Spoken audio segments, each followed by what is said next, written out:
Let's go watch it in 2D. No, let's go watch it in 3D. But if we watch it in 3D, then is it worth the cost? Every night, I dream the same dream.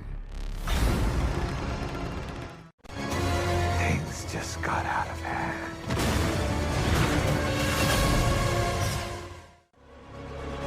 Wanda, what do you know about the multiverse? Viz had his theories. He believed it was dangerous. He was right. Hello. This is Adolf, and today I have with me Classic Jake. Howdy, folks. And Jacob. Hi, everybody. And today we're reviewing Doctor Strange in the Multiverse of Madness. As always, we'll talk about the 3D aspect first. So, Classic Jake, you reviewed this. How was the 3D in Doctor Strange 2? Oh my god, it was amazing. Finally, a studio. It wasn't as deep as they did it in the 50s, but damn, they really went deep. Zero eye strain, though, but I was amazed. And this was like, every frame was like a painting. This movie looked gorgeous. The 3D was gorgeous. They were nice pop-outs. They were very organic. They were pop-ins. Lots of depth. This thing was beautifully lit. And it was different than the Russo brothers movies. They didn't. This Sam Raimi, you could tell he really learned a lot about 3D from his previous forays into Drag Me to Hell and Oz. And we have quite a few noteworthy scenes here and there. The magic music scene, which we're not going to spoil that. It's just a magical music scene. When you see it, you'll know what we're talking about. That was awesome 3D, definitely. Yeah. I mean, when they're traveling between the multiverses, that was cool. Mm-hmm. Yeah. All right, Jacob, what are your thoughts on the movie as well, for the 3D aspect? I thought it was really good. I didn't notice as much pop out as other, like other people have noticed. It was deep for days, but it was still really good 3D. And I had the pleasure of watching this movie twice, in 2D and in 3D. The first time I bought tickets for 3D, but the theater decided not to put it in 3D at all. I got my refund, and I rewatched it again, and I definitely think it's great 3D. I don't know if I would give it as high as Classic Jake did in the written review. But overall, I really did enjoy the 3D aspect. I don't know if my theater was not as strong as your theater, but overall, I definitely enjoyed it. And I still enjoyed watching the movie again, so I didn't mind rewatching it a second time. So, Classic Jake, what is your final score? Editor's choice. I think this is one of the best conversions, and this is a must-see in 3D. All right, Jacob? 8 out of 10. All right, so that's a great 3D, I guess? Yeah. All right, I'll still say great 3D. Maybe you overhyped it for me a little bit. Maybe my theater wasn't as good as yours, Classic Jake, but I still overall very much enjoyed it. So I would give it great as well. Pretty much, if you have a quality theater, this will be pretty wow. Ideally, maybe IMAX or the premium theaters would be better. Yeah. But still, like you said, Classic Jake, it's bright and it's vibrant and it's beautiful. It's a beautiful movie. There's not a single problem here. It's probably as good as it's going to get. So definitely, if you can go to a premium format, I definitely would recommend it. On top of going in 3D, because it's going to make things even better. So yeah, and all these people that sneer at conversions because they're never deep enough. Yeah, they pushed it this time. They really pushed the form in this. I mean, it's gorgeous.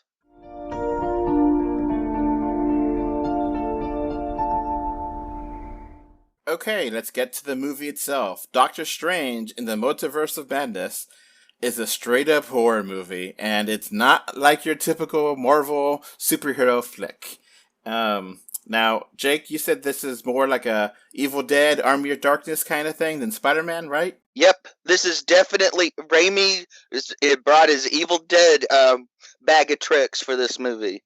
And we definitely have to warn people, the imagery, gore, violence really push PG-13, and small children in the squeamish may have nightmares, and you will have quite a few jump scares in this movie.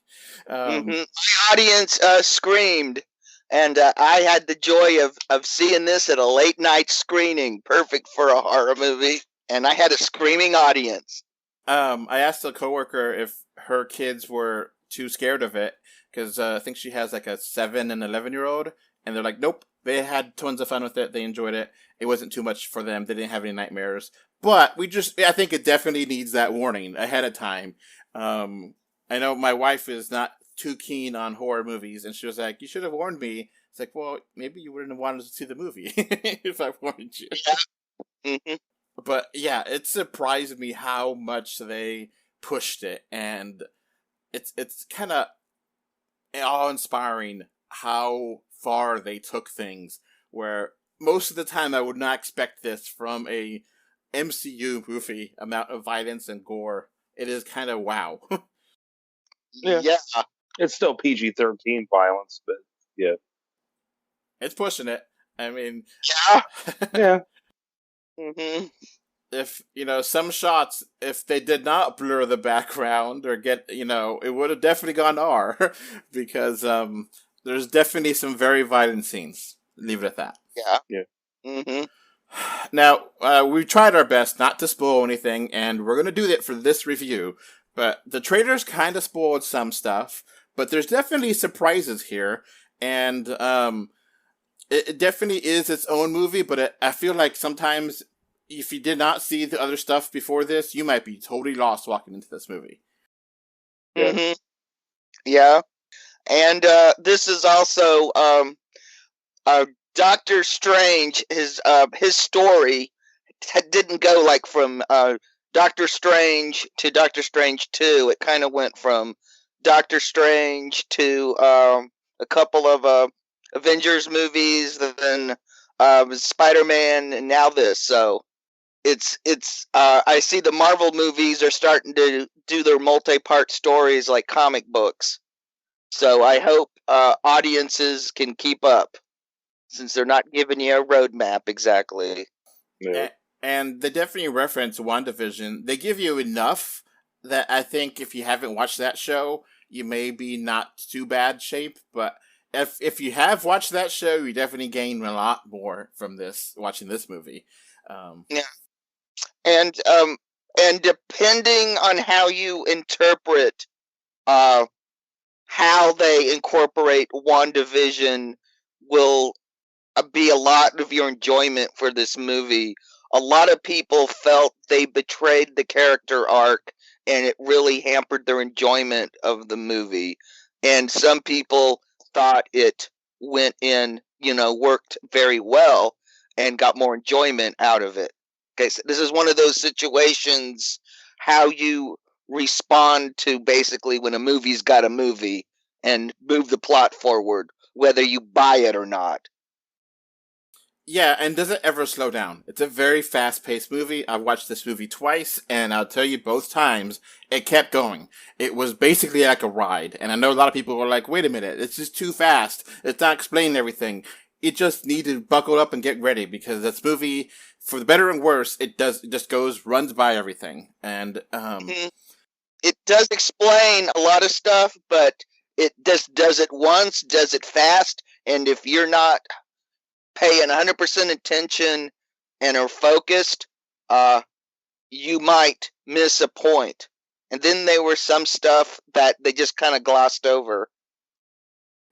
Yeah, and I feel like if you're one of those people that like to watch movies at home and be on Facebook on your phone, if you do that for this movie, you could like be on Facebook for like 5 minutes and wake up and go up to the screen and like, what the hell happened?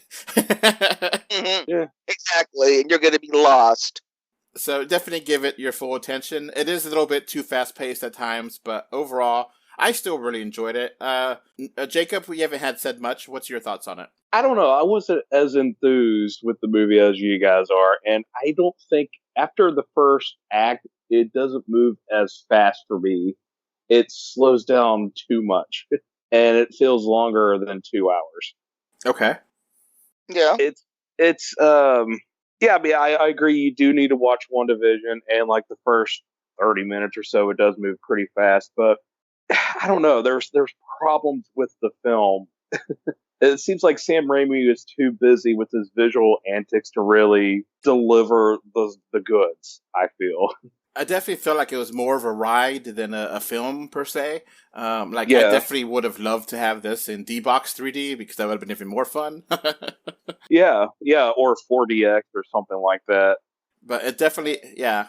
But yeah, it's just, I don't know. The story was just there, and it is a better movie than Doctor Strange, the first one, and the villain is great. Mm-hmm.